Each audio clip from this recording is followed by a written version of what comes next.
আসসালামু আলাইকুম। এই যে একটা 4 কাঠা প্লট দেখতে আসছি, 12 ফিট রাস্তা।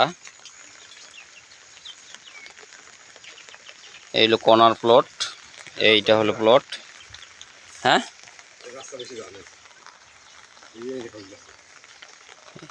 এই জমিটার রাস্তা 3 ফিট গেছে।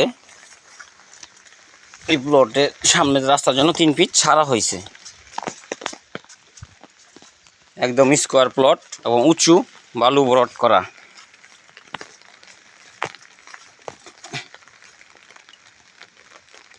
সামনে অনেক হাইরাইজ বিল্ডিং উঠতেছে, ওটি সোসাইটি হয়ে গেছে।